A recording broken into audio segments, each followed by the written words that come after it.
తెలంగాణ ఉద్యమానికి బొడ్రా అయినటువంటి మా అందరికీ స్ఫూర్తి తెలంగాణ ఉద్యమాలకే అయ్యలాంటి ముచ్చర్ల సత్యనారాయణ గారి పుత్రుడు డాక్టర్ పృథ్వీరాజ్ యాదవ్ గారిని అరెస్ట్ చేయడం అంటే తెలంగాణ స్వేచ్ఛని, తెలంగాణ స్వాతంత్రాన్ని, తెలంగాణ ఆత్మగౌరవాన్ని బంధించడం.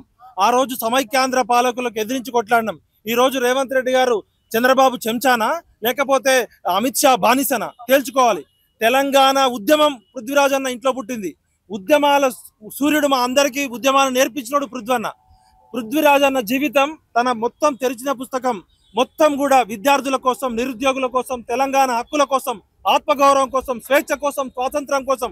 ముఖ్యమంత్రి రేవంత్ రెడ్డి కన్నా ముందే అన్న 3 సార్లు మంత్రి అయ్యేటోడు. అన్నకి స్వార్థం లేదు. అన్న జీవితం, వాళ్ళ నాన్నగారి ముచ్చర్ల సత్యనారాయణ గారి జీవితం తెలంగాణకే స్ఫూర్తి. అలాంటి ముచ్చర్ల సత్యనారాయణ గారి వారసుడు మా అందరి ఆశాజ్యోతి, మా అందరికీ ఒక చేగువేర లాంటి పృథ్వీరాజన్ అరెస్ట్ చేయడం అంటే తెలంగాణ ప్రభుత్వం కొర్వితో గొక్కున్నది. రేవంత్ రెడ్డి ప్రభుత్వానికి పతనం స్టార్ట్ అయింది. బిడ్డ రేవంత్ రెడ్డి, నువ్వు జై తెలంగాణ అనేనోడివి, తెలంగాణ సోయిలేనోడివి.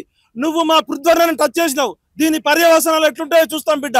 ఆ రోజు నియంతృత్వం, అధికారం, అహంకారంతో దొరతనం చేసిన కేసీఆర్కి ఏ గతి పట్టిందో, బండెనక బండి కట్టి ఏ బండిలో పోతావు కొడుక, నైజాము సర్కారోడా, నాజీల మించినోడా రేవంత్ రెడ్డి.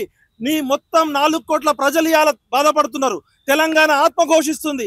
మా అందరి గొంతుకైన పృథ్వన్నని ఇవాళ 24 గంటల పాటు అక్రమంగా అర్ధరాత్రి పోలీసుల, గుండాల, రౌడీ షీటర్ల యూనిఫామ్ లేకుండా వచ్చి, వారెంట్ లేకుండా ఇవాళ తెలంగాణ క్రాంతిదళ ఎక్కడ కూడా మార్వడి గోబ్యాక్ అనలే.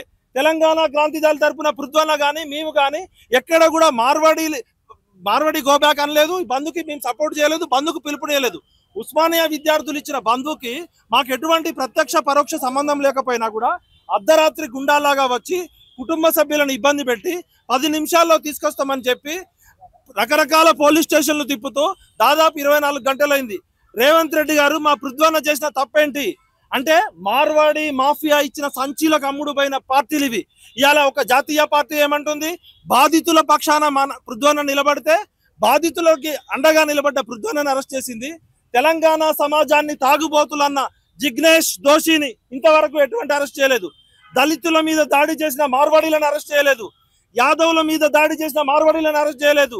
మా ముదిరాజులని దాడి చేసిన వాళ్ళని మార్వాడీలను అరెస్ట్ చేయలేదు. కానీ ప్రశ్నించే గొంతులను అరెస్ట్ చేస్తుంది. కాబట్టి ఇలా తెలంగాణలో రాజకీయ పార్టీలు లేవు. అన్ని కూడా మార్వాడి మాఫియా విసిరేసే ఎంగిలి మెతుకులకు ఆశపడ్డ బానిసలు వీళ్ళు, బానిస కొడుకులు వీళ్ళు. ఈ రాజకీయ పార్టీలు మార్వాడి రాజకీయ పార్టీలు.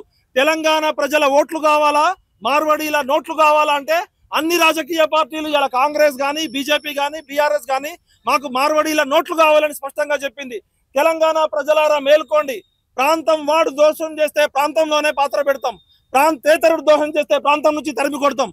ఇది అసలు సిసలు తెలంగాణ ఉద్యమం. అది రాజకీయ ఉద్యమం. చంద్రబాబు నాయుడు పై చంద్రశేఖర్ రావు పై రేవంత్ రెడ్డి వచ్చింది. వాళ్ళ రాజకీయ నాయకులకు పదవులు వచ్చినాయి. ఇవాళ 4 కోట్ల తెలంగాణ భూమిపుత్రులకి స్వేచ్ఛ, స్వాతంత్రము, ఉపాధి, మేము జీవనోపాధుల కోసం. తెలంగాణ అంటేనే పృథ్వన్న తెలుగు, ఉర్దూ, కన్నడ, మరాఠీ కలయిక అని చెప్పిండు. మేమేనాడు ఎవరి మీద దాడి చేయలే. మా 25 ఏళ్ల ఉద్యమ జీవితంలో మేమెవరిని ఆత్మగౌరవాన్ని కించపరచలే. అలాంటిది మా పృథ్వన్న ఆత్మగౌరవానికి, మా పృథ్వన్న కుటుంబాన్ని ఇబ్బంది పెట్టినందుకు ఖచ్చితంగా ఈ ప్రభుత్వాలు, కేంద్ర రాష్ట్ర ప్రభుత్వాలు మూల్యం చెల్లించాలంటే మూల్యం చెల్లించాల్సిందే. ఇప్పటి నుంచి మొదలయ్యేది నిజమైన జంగు సైరన్. జై తెలంగాణ. పృథ్వన్న నాయకత్వం వర్ధిల్లాలి. ముచ్చర్ల సత్యనారాయణ గారి ఆశయాలని, ముచ్చర్ల సత్యనారాయణ గారి ఆశయాలు. జై తెలంగాణ.